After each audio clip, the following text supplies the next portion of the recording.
सपा के वरिष्ठ नेता शिवपाल यादव ने बदायूं में जनसभा को संबोधित कर चेतावनी दी और कहा, वोट दो नहीं तो हिसाब किताब भी होगा। सोशल मीडिया पर वीडियो वायरल हुआ।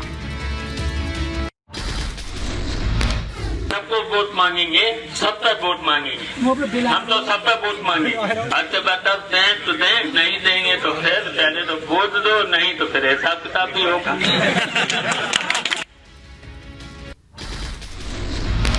कांग्रेस पर राजस्थान के सीएम भजन लाल ने किया हमला। कहा, कांग्रेस प्रत्याशी बार बार सीट बदल रहे हैं। कोई कह रहा है मुझे ऐसे ही उतार दिया, कोई कह रहा है मुझे जबरन टिकट दिया। ये तो कभी यहाँ की सीट बदल रहे हैं, कभी यहाँ की सीट बदल रहे हैं। कहीं वो कह रहा है कि मेरे को तो वैसे ही खड़ा कर दिया, कोई कह रहा है मैं तो खड़ा ही नहीं होना चाहता था। विकास और सुशासन को लेकर बोले केंद्रीय मंत्री अर्जुन राम मेघवाल। कहा, विकास और सुशासन हमारे दो एजेंडे हैं, हम हर चीज को सकारात्मकता के साथ देखते हैं। तमिलनाडु के रामेश्वरम में आईयूएमएल उम्मीदवार के लिए चुनाव प्रचार, घर घर जाकर की वोट देने की अपील। गुजरात के अमरेली में मुख्यमंत्री भूपेंद्र पटेल ने कार्यकर्ताओं से मुलाकात की। बैठक में चुनाव को लेकर चर्चा हुई। कांग्रेस ने उम्मीदवारों की एक और लिस्ट जारी की। गुजरात की 3 और सीटों पर प्रत्याशियों का ऐलान। बड़ोदरा, जूनागढ़ और सुरेंद्रनगर में उतारी कैंडिडेट। शरद पवार गुट ने जारी की उम्मीदवारों की लिस्ट। बाराती से सुप्रिया सूले लड़ेंगी चुनाव। सुप्रिया सूले का मुकाबला अजीत पवार की पत्नी सुनेत्रा पवार से होगा। शरद गुट के एनसीपी नेता जितेंद्र आव्हाड ने अजित पवार पर टिप्पणी की। कहा, कार्यकर्ताओं को सत्यानाश करने का अजित पवार ने काम किया है, दूसरों के घर पर नहीं मिलता है अच्छा खाना।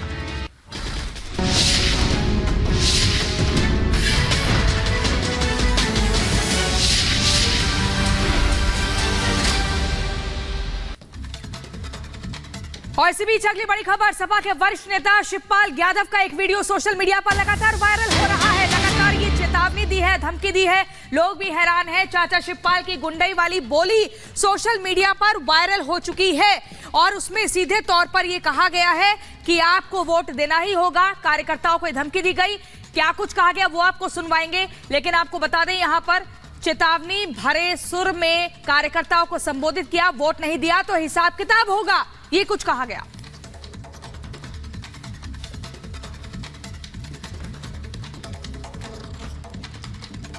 तो देखिए, समाजवादी पार्टी के नेता शिवपाल यादव ने बदायूं की जनता को खुली तौर पर धमकी दी और चुनावी मंच से बोलते हुए उन्होंने कहा है कि वोट ना देने पर हिसाब किताब किया जाएगा। देखिए रिपोर्ट।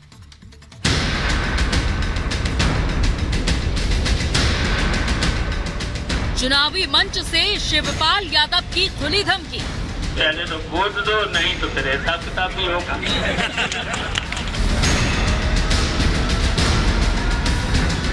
जनता से वोट न देने पर हिसाब किताब की धमकी। पहले तो वोट दो, नहीं तो फिर हिसाब किताब भी होगा। इन नेताजी को तो आप जरूर जानते होंगे। इनका नाम है शिवपाल यादव। वही शिवपाल जिनकी समाजवादी पार्टी की सरकार में तूती बोलती थी। पुलिस हो या प्रशासन, अफसर हो या मंत्री, किसी की हिम्मत नहीं होती थी। वो देगा नहीं, अपने लोग तो ही हैं, लाखों देता अपने तो हैं, सब देंगे वोट, सब देंगे वोट।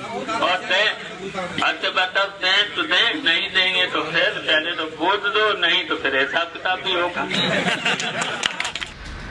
तो वहीं आपको इनकी हकीकत भी बता देते हैं। एक तरफ तो शिवपाल यादव आम जनता को धमकी दे रहे हैं, तो वहीं उन्हें खुद बदायूं की जनता से डर लग रहा है। शिवपाल को बदायूं से सपा का टिकट मिला है, लेकिन शिवपाल ने चुनाव लड़ने से इनकार कर दिया है। शिवपाल अब अपने बेटे आदित्य को लड़ाना चाहते हैं।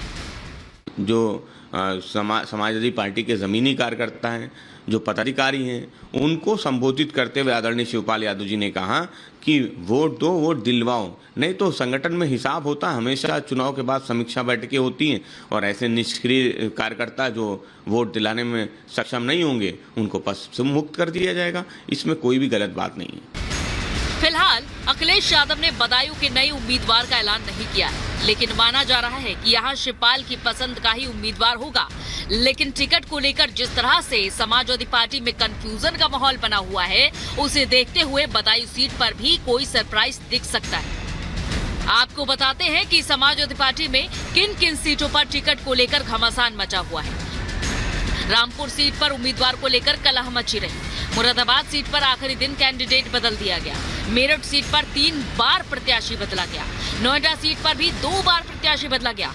बागपत सीट पर पहले घोषित प्रत्याशी को बदल दिया गया। समाजवादी पार्टी को यूपी की सत्ता से बाहर हुए 7 साल हो गए हैं, लेकिन बीजेपी के नेता आज भी सपा सरकार में कानून व्यवस्था के खराब हालात को लेकर हमला बोलते रहते हैं। अब समाजवादी पार्टी के दिग्गज शिवपाल यादव ने बीजेपी के आरोपों पर एक बार फिर से मुहर लगा दी। Bureau report, Republic Bharat.